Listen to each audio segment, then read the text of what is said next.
I'm gonna get canceled. Hello and welcome back to Asia Now. In this video, I'll tell you the latest numbers on Philippines tourism, an update on the 10 inmates that escaped a Filipino jail yesterday, man identified as fake NBI agent after road rage incident in the Philippines, the United Arab Emirates pardons 68 imprisoned Filipinos, bus overturns in Bohol injuring 15, plus much more. And stick around till the end of the video. I have a personal experience to share with you guys you might find interesting, beginning with the peso, the USD exchange rate. Right now, $1 equal to 57.1, looking nice and strong. Here is our main story. The Philippines Department of Tourism has declared tourism a key economic pillar under the Marcos administration, in line with President Ferdinand Marcos Jr.'s call to generate jobs and reduce poverty. Tourism Secretary Cristina Frasco reported that the industry directly employs 6.75 million Filipinos, 13.83% of the workforce. Wow, I had no idea. And indirectly supports 10 million more. So that's crazy. In 2024, internal tourism spending reached 3.86 trillion pesos, up 13.2% from 2023. The Bureau of Immigration also recorded a nearly 8% rise in international arrivals during the first half of 2025. I'll give you some more details on those numbers if you're interested. Totaling 7.84 million visitors, mainly from the US, South Korea, Japan, China, and Australia. Both the DOT and the BI affirmed the commitment to support tourism growth to further boost the economy. The Bureau of Immigration reported processing more than 7 million visitors in the first half of 2025. Once again, 7 million visitors in the first half of 2025. In a statement on Tuesday, Immigration Commissioner said that they processed a total of 7.8 million arrivals from January to June 2025. According to Viado, this figure marks nearly 8% increase from 7 million arrivals last year at the same time period. Data from the Bureau showed that travelers from the United States led the influx of 753,000 arrivals. Quote, the steady growth is proof that Philippines remains a top destination in the region, Viado said. If you're up to date with some of these tourism numbers, you might question them or not be very certain about it, because if last year was only 5 million in the whole year international tourism, let me know if you notice what they omitted in this whole statement. If you have a keen ear, is that a thing? Keen ear? A sharp ear. I got the word, an adjective. If you have a sharp ear, you may have noticed they omitted something very important. Let me know in the comment section, why do you think these numbers may not be exactly as they represent? Plus, I really want to say something to those people that think tourism is not important and that they don't need it. Okay, maybe that's your personal opinion, but looks like your president, as well as the whole country and the Bureau, are saying it's providing jobs, right? So just saying, it's not really what you feel, not just the Filipinos or people that think, oh, forget it, we don't need tourism.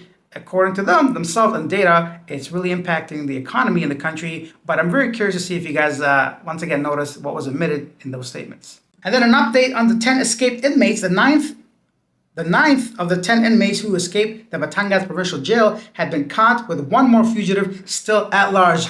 And as I'm reading this, breaking news, the 10th one has been caught. Listen to me trying to be a pretending real news anchor. This just in, the 10th man. Anyways, by the time I did all this, the 10th guy was caught too. So yeah, you don't have to worry about some inmate trying to break into your home. All of them have been caught, so good news there. And some more good news for Filipino, but this time prison peoples. The United Arab Emirates, so like Dubai, has granted pardon to 68 imprisoned Filipinos as part of the clemency initiative during the Eid al-Adha celebration, according to the Philippine Department of Foreign Affairs. The DFA called a generous gesture reflecting strong ties between two countries. President Marcos, during his 2025 State of the Union address, thanked the UAE and other Middle Eastern nations like Oman, Qatar, Bahrain, and Kuwait for showing compassion by pardoning Filipino detainees. The Philippines, with over 10 million overseas workers, heavily relies on the 3 billion plus annual remittances despite challenges they face abroad. Once again, this is an annual thing.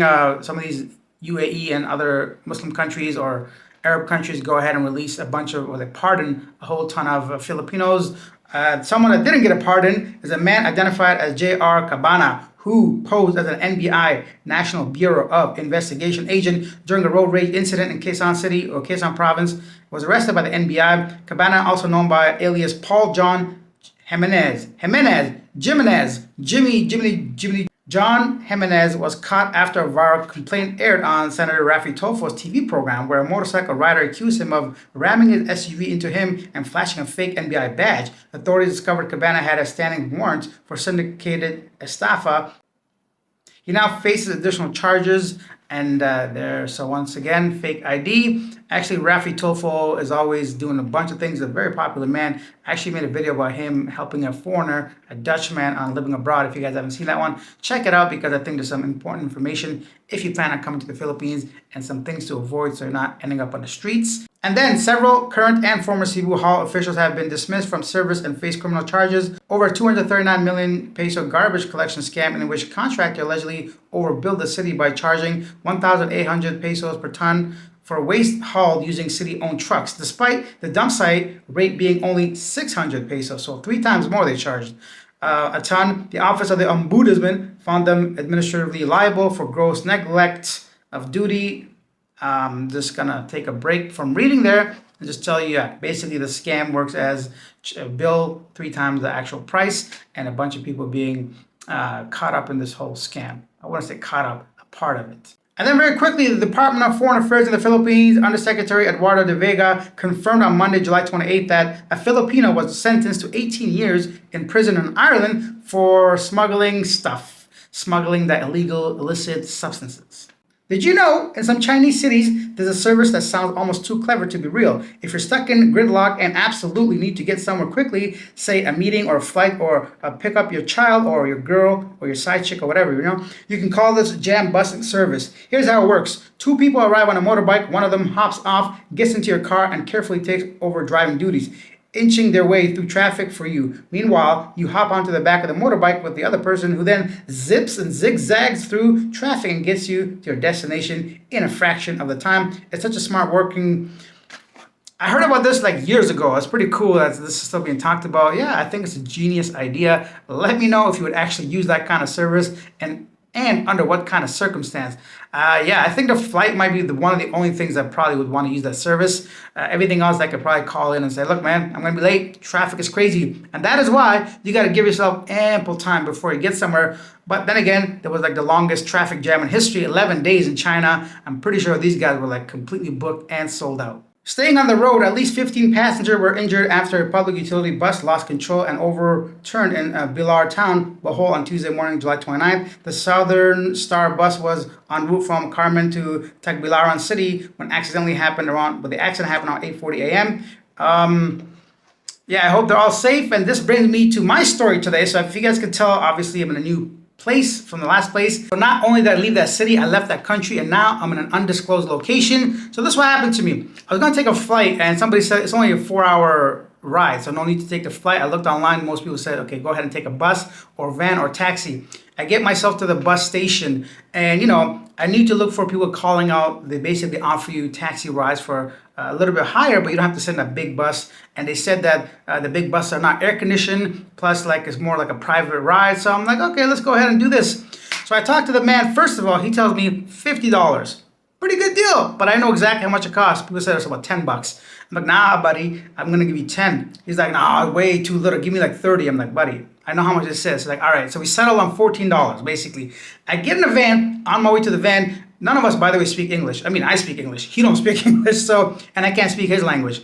So he calls somebody, gives me the phone. I'm like, hello? And they're like, hey, don't tell the 2 other guys in the van how much you paid. So I'm like, all right, no worries. That's when I knew I basically got the better deal because the person or the other 2 probably paid more. But wait a minute, maybe I paid more and they don't want me talking to them because they paid less. Either way, I think $14 is a very fair price for a 4-hour ride. So we get in the car or whatever. And what is it with all these like drivers in any country? Do they have like a death wish? These bus drivers, taxi drivers, van drivers? Buddy, this man was like, he must have watched like Fast and Furious or something. Where does that psychology come from? I think it's like a power trip. It's like holding something like a firearm in your hand and you feel like you own the world. So I think them knowing they have the lives of so many people in their hands, something goes in their mind. This buddy was watching YouTube. He was like suddenly making turns, stopping, cutting people off. So I'm like, oh man, I've been in some weird situations in my life, but I've never been so nervous whenever I get into these kind of situations, vans abroad or buses or whatever. So then every single person he saw on the way, he'd roll over, ask them if they need a ride to the border. Eventually, he picked up a lady and her kid, right? So they sit in the back, I'm in the front passenger seat, and this like whiff of like potent smells just punched me in the nose, right? I'm like, what the hell that is? And I'm not shy from ethnic foods, let's say, like, any kind of smell, even durian or nothing bothers me really. But this, buddy, it knocked me out. I got like dizzy immediately. And I don't know what they were doing, but every 15 minutes they'll open and close the container. I didn't want to look back there. I'm like, I don't know what's in that box. Anyhow, this guy tries to overtake a big truck, right? And as soon as he gets in this lane, another car's coming directly at him, but it's a cop car. So even though he was able to go around and there was no like solid line and he could have made it, but because it was a cop, he panicked and he just slammed on the brakes and the damn baby went through the window. Okay, he didn't go through the window, but he basically came onto my lap and this kid is like crying his eyes out. Anyways, that's that. There's a whole bunch of stuff I forgot about, but there was like a weird long ass ride. He needed to drop me off in front of the border, so I go in. They're like, you came the wrong way. I'm like, shit, this is the oncoming into this country. Why would he drop me off here? Should be the other. Anyways, we get through that, and then yeah, so that's it. I think the whole bus overturn situation made me remember people sometimes they drive like crazy abroad. Let me know your crazy bus, taxi, van riding experience. I would love to hear about it. And I showed you guys some of the clips here. Maybe you guys can guess where I'm at, but for personal reasons, I can't disclose this information. Yeah, so that is that. Let's go to Thailand. A deeply unsettling incident occurred at Bangkok's Torkor market, where 6 lives were lost, including that one individual responsible for the tragedy. Authorities identified the person as a 61-year-old man who had reportedly been facing personal struggles, including emotional and financial challenges worsened by the pandemic. The event unfolded during the day, shocking both vendors and shoppers in busy market area. Officials have emphasized the importance of seeking help for emotional well-being and are encouraging the public to utilize available mental health resources. If you are in Thailand and going through a weird situation, a tough situation, I should say, and you need some assistance, please call these numbers. I'll post it on here because you never know what can happen by simply just talking to somebody, guys. So just reach out, okay? And then 30 undocumented Myanmar migrants were discovered crammed into the back of a pickup truck after a high-speed chase with police in Ayutthaya. The Thai driver fled on foot but was later apprehended. Very sad to know that, Myanmar is going through a ridiculous, horrible time because of civil unrest right now. And a lot of those people come across the board to just work for pennies an hour, basically very, very minimal amount of money because any money is better than no money. So this is an ongoing situation for a long time, but I hope they sort that out as well. Next up, a Malaysian woman let's focus a little bit more positive stuff here. A Malaysian woman was reunited with her lost cash. Lost cash, reunited. It's not a pet, bro. Worth around 11,000 baht, like $350, $400 in Phuket, thanks to 2 honest New Zealand tourists who turned the bundle into the police. Well, thank you guys. Aren't you the good Samaritans? Next up, our feel-good moment of the day. I have 2. A Tarsier was rescued in Barangay RM10 in Ormoc City on Tuesday morning. According to the report, the Tarsier was found in the kitchen of one of the residences in the area being beaten by a cat. The city environmental and natural resources said this was the first time that they rescued a Tarsier. Those little things are cute, man. Look like aliens. I've seen them in Bohol. They're actually nocturnal and apparently not supposed to make a lot of noise. I remember being there and some tourists just were very loud. I'm like, yo, relax, buddy, be quiet. They told you to, shh. Have you seen a Tarsier before? I would love to know because I had a great time going to Bohol and watching these guys. There's also like questions about the ethical, whatever, but the one I saw apparently was supposed to be in nature, in their own natural habitat, but once I got there, it clearly wasn't. There was like a park and they fenced off and all this, so I would not do it again personally. If you want to go see Tarsiers, there's many places. See if you can do like an ethical one. And more feel-good story, TND Productions says, feel-good moment. Today is my birthday. Happy birthday. Spending it with my parents in America and will return to Asia. Be in Cebu in September. Awesome, bro. I will not be in Cebu in September.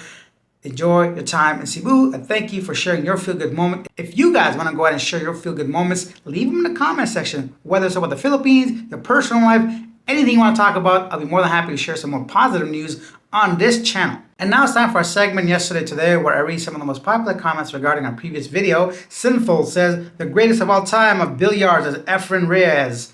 Yes, he's a Filipino. Very cool. I didn't know his name, but I thought I heard that. And Jaylin Burton says, yes, Efren Bata Reyes is the best, most well-known Pinoy billiards legend who's still alive and kicking butt. Nice. Congrats to the current latest champ and his 250,000 prize and win. That 14 million pesos is a life-changing amount for 99% of Filipinos. I think so. I think that's a good amount of money to just be comfortable. I think for anybody, right? I mean, depending on your lifestyle. Some people spend that in like a month. Not me, but some people. Oh, yeah. The dad joke from yesterday, right? So, Jess and Alex, that's a good dad joke, which I actually want to thank a lot of you guys for sending your jokes in. If you guys want to hear some of these jokes, I'll try to find them here. Neil Gonzalez says, feel good joke. What did the volcano say to the other volcano? I lava you. Ah, like it. Chris says, Alex, what did the bus driver say to the man with no arms and legs? How are you getting on, mate? I guess in Australia, how are you getting on? Or in the UK, it's like how you doing, basically. And in this case, a double entendre. How's he gonna get on with no legs? Matarda says, stupid funny ass joke. The seven dwarves were having a bath and they were feeling happy. Happy got out, so they all felt grumpy. Get it? Feeling happy and feeling grumpy. Yes, I'm officially a father now. Well, not like a baby. I'm saying age-wise. I laugh at simple jokes. I'm a simple man now. So if you guys enjoyed that video, hit that subscribe button. What are you waiting for? It only takes a second and it really helps the channel grow. Thank you for watching. I'll see you guys tomorrow with some more, maybe expat-related stories. Bye. Jiminy. What's that? Jiminy Crickets. Jimenez or Jimenez. Jesus Christ, man. Jimene. I'm not Mexican. Shit. That's gonna be racist as fuck. Oh, I'm gonna get canceled.